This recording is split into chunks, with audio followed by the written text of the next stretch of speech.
ngobrol sambil jalan. Assalamualaikum warahmatullahi wabarakatuh. Rekan sehat, apa kabarnya nih? Semoga sehat selalu dan dalam lindungan Allah Subhanahu wa Ta'ala ya. Ini saya habis nganterin anak-anak ke sekolah. Saya kemarin dapat pertanyaan yang menarik dari pasien saya. Dok, saya mau beralih ke herbal saja deh. Saya mau berhenti makan obat-obatan. Menurut dokter bagaimana? Ini pertanyaan yang menarik dan seringkali ditanyakan dari pasien-pasien ya. Begini pendapat saya. Kalau dunia kedokteran atau pengobatan saat ini pada dasarnya dibagi atas dua mazhab. Yang pertama adalah naturopati. Naturopati itu pada dasarnya adalah aliran pengobatan yang mempercayai bahwa manusia memiliki kemampuan untuk menyembuhkan dirinya sendiri. Jadi mereka lebih menitik beratkan kepada pengaturan pola makan, pemakaian herbal, reduksi stres dengan cara-cara seperti yoga, ataupun latihan-latihan fisik. Mazhab yang kedua adalah alopati. Alopati inilah yang pengobatan modern atau kedokteran modern.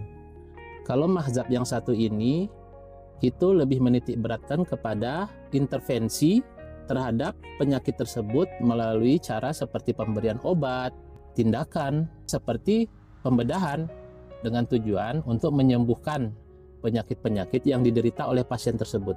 Bagaimana menyikapi antara dua mazhab tersebut? Kalau saya termasuk pada orang yang tidak setuju dikotomi atau pemisahan yang terlalu saklik pada kedua pengobatan tersebut.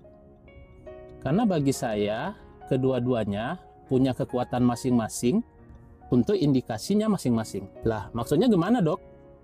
Jadi, kalau menurut saya, naturopati itu sangat penting dan punya kekuatan yang baik dalam rangka pencegahan penyakit itu supaya tidak terjadi.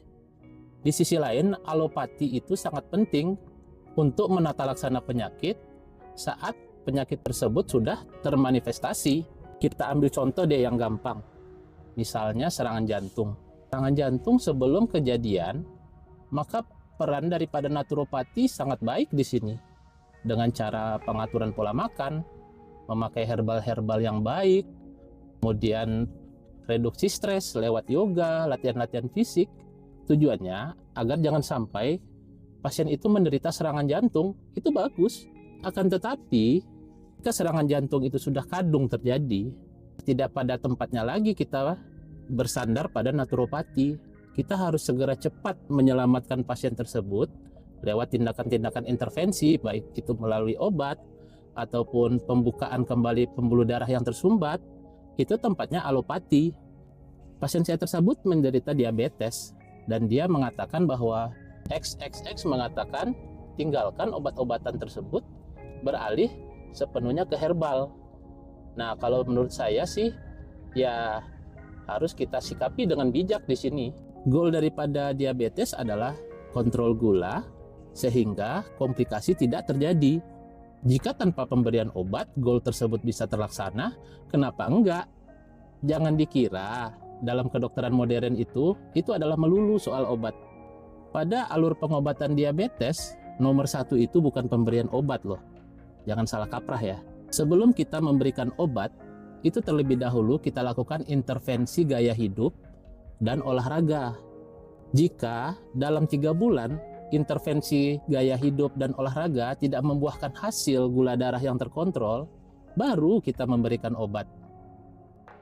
Pemberian obat secara langsung kita lakukan andai kata gulanya itu terlalu tinggi atau ada kegawat daruratan yang menuntut gula ini segera kita turunkan. Jadi, andai kata pengaturan pola makan, olahraga, kemudian penggunaan herbal-herbal yang baik, tidak juga menghasilkan gula darah yang terkontrol, ya mau tidak mau harus kita temani dengan pemberian obat-obatan. Kesimpulannya adalah saya tidak menentang untuk pemakaian herbal dalam terapi, akan tetapi saya tidak sepakat jika kita terlalu saklek memilih salah satunya saja, herbal atau medis, karena kedua-duanya harus bisa kita kombinasikan. jika dianggap perlu. Karena setiap individu pasien itu berbeda, kebutuhannya pun berbeda, maka tidak bisa kita terlalu hitam putih dalam menyikapinya.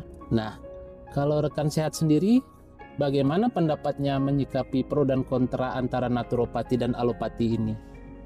Jangan lupa tulis di kolom komentar ya, kita diskusikan sama-sama.